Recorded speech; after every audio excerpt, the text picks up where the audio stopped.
ಒಂದು ಪ್ರಕರಣ ಇತ್ತು. ಅಲ್ಲಿ ಹುಬ್ಳಿನಲ್ಲಿ ಒಬ್ರು ವೆರಿ ಸೀನಿಯರ್ ಅಡ್ವೊಕೇಟ್ ಇದ್ರು, ತಮ್ಮ ಹಾಗೇನೆ ತುಂಬಾ ಗೌರವಸ್ಥರು ಇರ್ತಕ್ಕಂಥದ್ದು. ಅವರು ಸಾಧಾರಣವಾಗಿ ಅಂತ ಇಂಥ ಕೇಸ್ ಹಿಡ್ಕೊಂಡು ಬರ್ತಿರ್ಲಿಲ್ಲ. ಅಪರೂಪಕ್ಕೆ ನಮ್ಮ ಸತಿ ಬರೋರು ಮುಸಲ್ಮಾನ್ರವರು, ಆ ಅಕ್ಯೂಸ್ಟು ಮುಸಲ್ಮಾನ್ರವನು. ಅದ್ರ ಆಧಾರದ ಮೇಲೆ ಅದೇನಾಯ್ತು, ಯಾರು ಹೇಳಿದ್ರು, ಬಂದ್ರು, ಪಾಪ ನನ್ನ ಹತ್ರ ಕೇಳಿದ್ರು. ಅಲ್ಲಿ ಇದ್ದಂತ ಜಡ್ಜು ರಿಟೈರ್ ಆಗ್ಬಿಟ್ಟಿದ್ರು, ನಾನು ಇನ್ಚಾರ್ಜ್ ಕನ್ಕರೆಂಟ್ ಚಾರ್ಜ್ PDJ ಅಂತ ಧಾರವಾಡದಲ್ಲಿ. ನಾನು ಅವ್ರಿಗೊಂದು ಮಾತು ಹೇಳಿದೆ, ತಾವು ಹೇಳಿದಿರಿ ಕೇಸು ಕೊಡೋಂಥ ಕೇಸೇ ಬೇಲು, ಅಂಥದ್ದೇನು ಸೀರಿಯಸ್ನೆಸ್ ಇಲ್ಲ ಇದರಲ್ಲಿ. ಬಟ್ ನಿಮ್ಮ ಒಂದು ಮಾತು ಹೇಳ್ತೀನಿ, ಕಿವಿ ಮಾತು, ತಾವು ಒಪ್ಪೋದಾದ್ರೆ ನೋಡ್ಬಿಟ್ಟು ನಿಮ್ಮ ಕಕ್ಷಿಗಾರಕ್ಕೆ ತಿಳಿಸಿ ಹಿಂದೆ. ಏನು ಹೇಳಿ ಸಾಹೇಬ್ರು, ಎಲ್ಲ ಓಪನ್ ಕೋರ್ಟ್ನಲ್ಲಿ ಏನು ಹೇಳಿ ಅಂದ್ರು. ನಿಮ್ಮ ಕಕ್ಷಿಗಾರ ಹೊರಗೆ ಬಂದ್ರೆ ಅವ್ರ ಜೀವಕ್ಕೇನೋ ಅಪಾಯ ಇದ್ದಂಗೆ ಅಂತ ನಮ್ಗೆ ಇನ್ಫಾರ್ಮೇಶನ್ ಇದೆ ಪ್ರಾಸಿಕ್ಯೂಟರ್ ಮುಖಾಂತರ. ಶಿಂದೆ ಅಂತ prosecutor, Shinde had told me that sir ಹಿಂಗಿದೆ ಅಂತ. ನಾನು ಅದನ್ನ ನಿಮ್ಗೆ ತಿಳಿಸ್ಬೇಕಾದ ನಿಮ್ಮ ಕರ್ತವ್ಯ, ಯೋಚನೆ ಮಾಡಿ ನೋಡಿ ತಿಳಿಸಿ ನಿಮ್ಮ ಕಕ್ಷಿಗಾರರಿಗೆ. ಹಾಗೆ ಕೊಡ್ಲೇಬೇಕು ಅಂತ ಇನ್ಸಿಸ್ಟ್ ಮಾಡಿದ್ರೆ ಆರ್ಡರ್ ಬರೀತೀನಿ ಅದಕ್ಕೇನಂತೆ ಅಂದೆ. ಅವ್ರೊಂದು 2 ದಿವಸ ಕಾಲಾವಕಾಶ ತಗೊಂಡ್ರು. ಏನ್ ಕಂಪೆಲ್ಲಿಂಗ್ ಸರ್ಕಮ್ಸ್ಟಾನ್ಸ್ ಇತ್ತೋ ಗೊತ್ತಿಲ್ಲ, ಸರ್ ಆರ್ಡರ್ ಮಾಡ್ಬಿಡಿ ಸರ್, ನನಗೆ ಪ್ರೆಷರ್ ಆಗ್ತಿದೆ ಅಂತ. So I called the stenographer, dictated in the open court, granted the bail. Surety ಅದು ಮಾರನೇ ದಿನ ಕೊಟ್ಟರು. ಇಲ್ಲೇ ಧಾರವಾಡ ಜೈಲಲ್ಲಿ ಇದ್ರು ಅವರು. JDS ಲೀಡರು, ಯೂತ್ ಲೀಡರ್ ಅಂತ ಇರ್ತಾರಲ್ಲ ಹಂಗೆ JDS ಲೀಡರು ಅವರು. ಯಥಾ ಪ್ರಕಾರ ಆ ಧಾರವಾಡದಲ್ಲಿ ಜೈಲಿಂದ ಹಿಡಿದು ಹುಬ್ಳಿ ತನಕ ಓಪನ್ ಜೀಪಲ್ಲಿ ಮೆರವಣಿಗೆ ಮಾಡ್ಕೊಂಡು ಹೋದ್ರು. ಹಾರ ಗೀರ ಆಪಲ್ ಹಾರ ಅದು ಇದು ಎಲ್ಲ ಹಾಕೊಂಡು ಹೋದ್ರು. ನಾನು ಅನ್ಕೊಂಡೆ ಈ ಮನುಷ್ಯನ್ಗೆ ಏನೋ ಹೊತ್ಕಾಲ ಬಂದ್ಬಿಟ್ಟಿದೆ ಅಂತ. ಹೇಳುವಂಗಿಲ್ಲ, ನಾವು ಬಾಯ್ ಬಿಡೋಂಗಿಲ್ಲ, ಸುಮ್ಮನಿದ್ದೆ. ನಮ್ ಕೋರ್ಟ್ ಮುಂದೆನೆ ಹೋಗ್ಬೇಕಲ್ಲ, ಅದು ಜೋರಾಗಿ ಬಾಜಾ ಭಜಂತ್ರಿ ಎಲ್ಲ ಮಾಡ್ಕೊಂಡು ಹೋದ್ರು. ತಾವು ಹೋಗಿ ಬನ್ನಿ, ಹೋಗಿ ಹೋಗಿ ಬಾಜಾ ಭಜಂತ್ರಿ ಮಾಡ್ಕೊಂಡು ಹೋದ್ರೆ ಮಾರನೇ ದಿವಸನೇ ಇವ್ರು ಹೋಗಿ ಇವತ್ತೆಲ್ಲ ಇದ್ ಮಾಡ್ಕೊಂಡಿದ್ದಾರೆ. ವೆರಿ ನೆಕ್ಸ್ಟ್ ಡೇ ಕಮರಿಪೇಟೆನಲ್ಲಿ 11 ಗಂಟೆನಲ್ಲಿ 38 ಸ್ಟ್ಯಾಬ್ ಇಂಜುರೀಸ್. ಹನುಮಂತರಾಯರೇ, 38 stab injuries. He was done to death at 10:30 in the bright sun. 10:30 in the Kamripet circle he was murdered. ಪಾಪ ಲಾಯರು ಎದ್ನೋ ಬಿದ್ನೋ ಅಂತ ಇದನ್ನ ಹೇಳಕ್ಕೆ ನನಗೆ ಮಧ್ಯಾಹ್ನ ಓಡ್ ಬಂದದ್ದು ಹುಬ್ಳಿಯಿಂದ. ಸಾಹೇಬ್ರೆ ಹಿಂಗಾಗೋಗ್ಬಿಡ್ತು. ನಾನು ಹೇಳಿದೆ, ನಿಮ್ಗೆ ಹೇಳೇ ಇದ್ದೆ ನಾನು, ಇಂಟೆಲಿಜೆನ್ಸ್ ರಿಪೋರ್ಟು ಕಮಿಷನರ್ ನನಗೆ ಹೇಳಕ್ಕಾಗಲ್ಲ, ಇಂಟರ್ಫಿಯರಿಂಗ್ ವಿತ್ ದಿ ಜಸ್ಟಿಸ್ ಅಂತ ಆಗುತ್ತೆ ಅಂತ. PP ಅವ್ರಿಗೆ ಕರೆದು ಹೇಳಿದ್ದಾರೆ. PP ಅವ್ರು ನನಗೆ ತಿಳಿಸಿದ್ದಾರೆ, ಸಾಹೇಬ್ರೆ ಹಿಂಗೊಂದಿದೆ ನೋಡ್ಕೊಳ್ಳಿ ಅಂತ. ನಾನು ತಮ್ಗೆ ಹೇಳಿದ್ದೆ, ಒತ್ಕಲ್ಲ ಅಂತಕನ ದೂತರಿಗೆ ಕಿಂಚಿತ್ತು ದಯವಿಲ್ಲ ಅಂತ ದಾಸರ ಪದ. ಇವನು ಒಳಗಡೆ ಇದ್ಬಿಟ್ಟಿದ್ರೆ ಸೇಫ್ ಆಗಿ ಬದುಕಿರ್ತಿದ್ದ, ಟ್ರಯಲ್ ಮುಗ್ದೋಗ್ಬಿಡ್ತಿತ್ತು, ಹಂಗೆ ಹೋಗ್ಬಿಡ್ತಾ ಇತ್ತು. ಬೇಡ ಅಂತ ಮಾಡ್ಕೊಂಡು ಬಂದ ಹೊರಗಡೆ. ಇದೂ ಆಗಿದೆ, ಕಣ್ಣು ಮುಂದೆ ಆಗಿದೆ. ಇವೆಲ್ಲ ನಾವು ನೋಡಿರ್ತಕ್ಕಂಥದ್ದು. ಕೆಲವು ಸಂದರ್ಭ ಆಗಿರುತ್ತೆ, ಬೇಲ್ ಕೊಡುವಾಗ ಇವೆಲ್ಲ ಪ್ಯಾರಾಮೀಟರ್ಸ್ ಇಲ್ದಲ್ನೇ ಇರ್ಬೋದು. ಟ್ರಯಲ್ ಜಡ್ಜ್ಗೆ ಇವೆಲ್ಲ ಇರುತ್ತೆ information.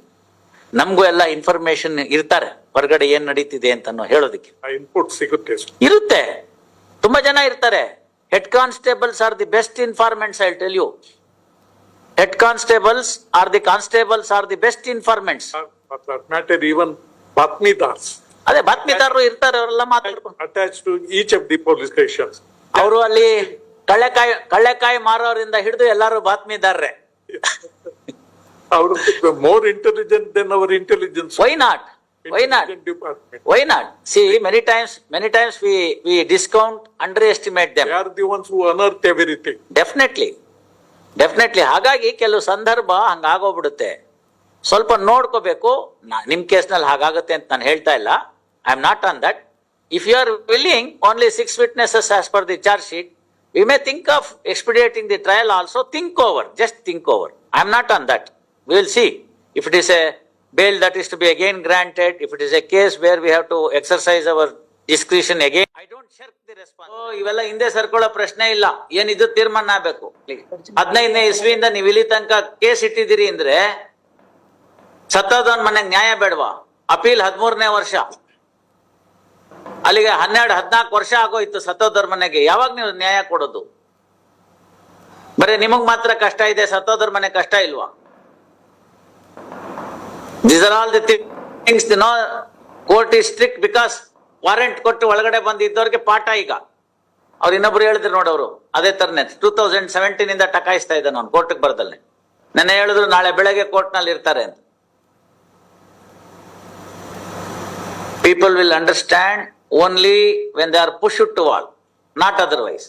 They are enjoying the suspension ಅಷ್ಟೇ. ಸೆಂಟೆನ್ಸ್ ಸಸ್ಪೆಂಡ್ ಆಯ್ತು, ಆಮೇಲೆ ಅವ್ನು ಯಾರೋ ನೀವ್ ಯಾರೋ ತಿರ್ಗಾ ಫೋನ್ ಮಾಡಿ ನಿಮ್ ಫೋನ್ನೇ ತೆಗಿಯಲ್ಲ. ಅವ್ರು ಹೇಳಿದ್ರು ಅದೇನೆ, ಫೋನ್ ಮಾಡ್ರೆ ಫೋನ್ ತೆಗಿತಿಲ್ಲ ಸ್ವಾಮಿ. ಅಲ್ಲಿಗೆ ಎಂತ ದುರಹಂಕಾರ ಇರ್ಬೇಕು ಅವನ್ಗೆ. ಈಗ NBW ಕೊಟ್ಟಿದೀವಲ್ಲ, ಎಲ್ಲ ಫೋನು ತಾನಾಗೆ ಸರಿ ಹೋಗುತ್ತೆ.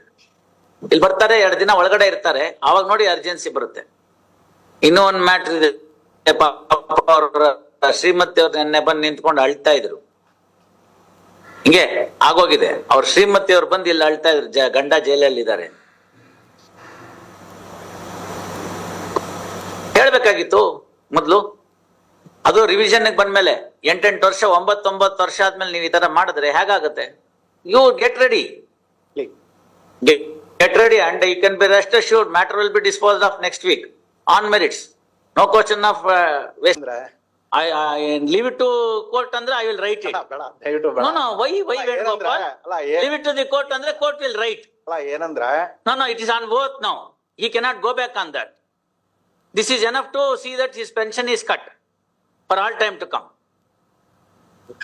ಈಗ ಬೇರೆ ವ್ಯಾಪಾರದ್ದೇನೋ ಇರೋದು ಇಲ್ಲ, ಬರೋದು ಬರೇ ಪೆನ್ಷನ್ ಮೇಲೆ ಇರುತ್ತೆ. ಪೆನ್ಷನ್ ಮೇಲೆ ಮಾತ್ರ ಬದುಕಬೇಕಾಗಿರುತ್ತೆ, ಅದನ್ನ ಕಟ್ ಮಾಡ್ಬೇಡ.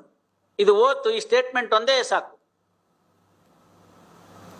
ಸರ್ಕಾರಿ ನೌಕರರು, ಪೊಲೀಸ್ನವರು ಕಂಪ್ಲೇಂಟ್ ಕೊಡ್ಲಿಲ್ಲ ಅಂತ ಹೇಳ್ತಾರೆ, ದುರುಪಯೋಗ ಆಗಿದೆ ಅಂದ್ರೆ ಹೆಂಗಾಗತ್ತೆ? ಸ್ಯಾಲರಿ ಅಕೌಂಟ್ ಇರ್ಲಿಲ್ವಾ ಚೆಕ್ಗೆ? ನಂದಿನ್ ಯಾವ್ದು ಅಕೌಂಟ್ ಇಲ್ಲ ಅಂತ ಹೇಳ್ತಾರೆ. ಯಾವ್ದಕ್ ಬಂತಂತೆ? ಜಂಟಿ ಖಾತೆಗೆ ಬಂತ. ಜಂಟಿ ಖಾತೆ ಮಾಡ್ಕೊಂಡಿರೋದೇ ಆಫ್ ಮನಿನ ಹೆಂಡತಿ ಹೆಸರಿನಲ್ಲಿ ಇಡಕ್ಕೆ. Want all that to be written? I'll write it and I'll also report it. People should understand rigors of law. People should understand. Police constable ಆಗ್ಬಿಟ್ಟು ಚೆಕ್ ದುರುಪಯೋಗ ಆಗಿದ್ರೆ ಸುಮ್ನೆ ಬಿಡ್ತಾನ ಸರ್? ಏನೋ ಮಾಡದೇ ಇದ್ರು ಕರ್ಕೊಂಡೋಗಿ ಜುಟ್ಟಿಡ್ದು ಹೊಡೆದು ಕಳಿಸ್ತಾರೆ, ಅಂತದ್ರೆಲ್ಲ ಮಾಡಿದಾನೆ. ಸೊ ಎಲ್ಲ ಆಫ್ ಮನಿನ ತಗೊಂಬಂದ್ ವ್ಯವಹಾರ ಮಾಡಿದಾನೆ. ಸಾಕು. This statement is enough. It's on oath before the court of law. Keep him present tomorrow. If he wants to settle, well and good, we leave it at that. ಬಂದಿದೆ, ಏನೋ ಆಗಿದೆ. Tuesday, 17. Tomorrow, if he is coming, otherwise you can take it that I'll write it. I don't mind dictating it right now, because you said you leave it to the court. Where the money has come? Where the money? How could he repay? Being a government servant, why he has not shown in his ACR that he has entered into a chit transaction? That too illegal chit. ನಿಮ್ಮ ಓತಲ್ಲಿ ಇದೆಯಲ್ಲ, ನೀವು ಒಪ್ಕೊಂಡಿದ್ದೀನಿ ಅಂತ ನೀವೇ ಹೇಳಿರುವಂಥದ್ದು ಸಾಕಲ್ಲ? No more proof.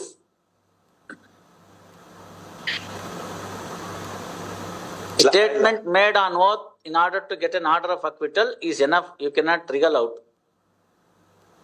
ದಯವಿಟ್ಟು ಹೇಳ್ಬಿಡಿ, phone ಮಾಡಿ ನಾಳೆ ಬೆಳಗ್ಗೆಗೆ. ದಯವಿಟ್ಟು ಬೇಡ, ಟ್ಯೂಸ್ಡೇ ಹಾಕೊಳ್ಳಿ. ನಾನೇ ನಾಳೆ ಒಂಚೂರು ಇವೆಲ್ಲ ಬಿಟ್ಬಿಡ್ಬೇಕು, ಇದನ್ನೆಲ್ಲ ನೀವ್ ಹೇಳ್ಬೇಕು. ಸುಮ್ನೆ ಇವೆಲ್ಲ ಬಿಟ್ಬಿಟ್ರೆ ಚೆನ್ನಾಗಿರುತ್ತೆ. Heard Sri Venugopal to hear respondent released on 18th at 2:30. My lord, one submission. On 20th, my lord, I'll not be in station. ನಿಮ್ ಹಬ್ಬಕ್ಕೆ ಊರ್ಗ್ ಹೋಗ್ತೀರೇನು? ಹೋಗ್ ಬನ್ನಿ 20th. ಅಲ್ಲ, 20th ನಮ್ಮ ಬ್ರದರ್ ಬಂದು ಗೋದಾನ ಇದೆ. All right, take down. Take down. 20th ಆದ್ಮೇಲೆ ಯಾವತ್ತಾದ್ರು Take down tomorrow or right now the order. Don't keep on saying ಅವತ್ತಿಲ್ಲ ಇವತ್ತಿಲ್ಲ ಅಂತ ಹೇಳ್ಬೇಡಿ. ಇವಾಗ ಮಾಡೋದಾದ್ರೆ ನಾಳೆ ಕರ್ಕೊಂಬನ್ನಿ, ಇಲ್ದ್ರೆ ಟೇಕ್ ಡೌನ್. 20th ನನ್ ಪರ್ಸನಲ್ ಸರ್, ಇವತ್ ನಾಳೆ ಬಂದ್ ಮಾಡಿ. You keep him present, argue the matter tomorrow. ಇಲ್ದಾರೆ ಈಗ ಬರೀತೀನಿ ನಾನು. ಏನ್ ಆಟ ಆಗೋಯ್ತಾ ಕೋರ್ಟ್ ಅಂದ್ರೆ? You keep him tomorrow. Otherwise, you can be rest assured that his pension will be cut.